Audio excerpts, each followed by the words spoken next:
পশ্চিমবঙ্গের সামনে সবচেয়ে বড় চ্যালেঞ্জ ছিল নতুন সরকারের কাছে, যে আইন শৃঙ্খলাকে প্রতিষ্ঠা করা, আইনের শাসন পশ্চিমবঙ্গে লাগু করা।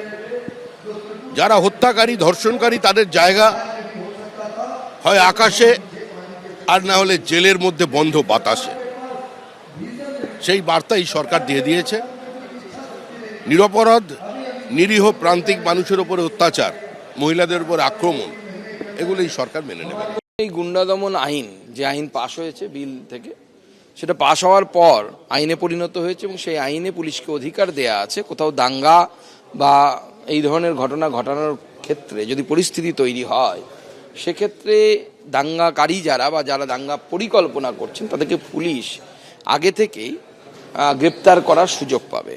তো এর ফলে ভালো হবে, এর ফলে সুবিধা হবে, এর ফলে যারা দাঙ্গা করতে যাবেন তাদের আগেই তাদের যে শায়েস্তা করার ব্যবস্থা পুলিশ করবে।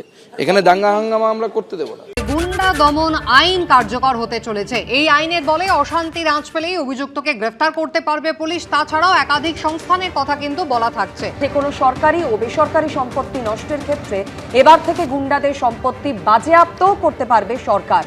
এই বিল অনুযায়ী সমাজবিরোধী কার্যকলাপ বলতে বলা হয়েছে জনগণের মধ্যে আতঙ্ক, বিপদ, ভয় বা নিরাপত্তাহীনতা সৃষ্টি করা, জনশৃঙ্খলা বা জনশান্তি বিঘ্নিত করা, অধিকার, বৈধ ব্যবসা, পেশা বা জীবিকার স্বাভাবিক চর্চায় বাধার সৃষ্টি, স্থাবর বা অস্থাবর সম্পত্তি থেকে বেআইনিভাবে উচ্ছেদ করা এবং সরকারি বা ব্যক্তিগত সম্পত্তির উল্লেখযোগ্য ক্ষতি করাকে বলা হয়েছে।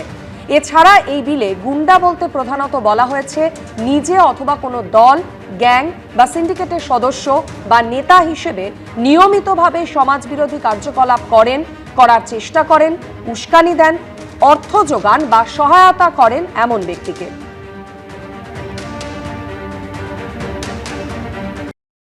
গত বেশ কিছু বছর ধরে পশ্চিমবঙ্গের মানুষ এই যে দাদাগিরি গুন্ডামি দেখেছে না, সবাই তাতে ক্লান্ত, ক্ষুব্ধ। এদের হাত থেকে প্রথম মুক্তি চায়। আর বেশিরভাগ রাজনীতির সঙ্গে যুক্ত লোকগুলো এই গুন্ডামি করেছে।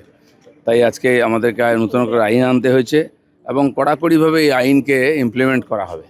সেজন্য যারা এখনও হিরো ভাবছে নিজেকে, সাবধান হও। আর যাদের বিরুদ্ধে এই ধরনের কমপ্লেন অলরেডি হয়ে গেছে তারা তো ছাড়া পাবে না। সাধারণ মানুষ যারা ভয় পাচ্ছেন, এখনও কথা বলছেন না, অনেক ডিপার্টমেন্টে এরকম লুকিয়ে আছে লোক, তারাও গুন্ডামি করছে, তারাও অপরাধী। সেজন্য সবার বিরুদ্ধে এফআইআর করুন, আইন তার ব্যবস্থা করবে। অপরাধী তাদের শাস্তি হোক, তা নিয়ে কোনো সমস্যা নেই। কিন্তু এই বিল যদি মিসইউজ হয়, বিশেষ করে গত শতাব্দীর 30-এর দশকের যে ফ্যাসিস্ট মডেল জার্মানি, ইটালির, নিরপরাধ লোক যদি এই বিলের দ্বারা ইমপ্লিকেটেড হয়ে যায়, এই বিল যদি রাজনৈতিক প্রতিপক্ষদের বিরুদ্ধে ব্যবহার হয়, এটা গণতন্ত্রের জন্য কখনো কাম্য নয়। বিলের প্রধান যে কন্টেন্ট, সমস্যা নেই, কিন্তু এই যে সুইপিং পাওয়ার্স ইংরাজিতে যাকে বলে দিয়ে দেওয়া, সুইপিং পাওয়ার্স যদি চলে যায় এবং যদি আপনার ন্যূনতম বেসিক ফান্ডামেন্টাল রাইটগুলো আক্রান্ত হয়, আমি এখন একা বলছি না, কিন্তু এটা ঠিক আমাদের অলরেডি একটা চর্চা হয়েছে, বাকিরা মিলে সেই ফাইনালাইজ করব যে গুন্ডা দমন বিলের বিরুদ্ধে আমাদের 21শে জুলাইটা হয়ে গেলেই আমাদের জেলা কমিটিগুলো will hit the roads. ABP Ananda, এগিয়ে থাকে, এগিয়ে রাখে।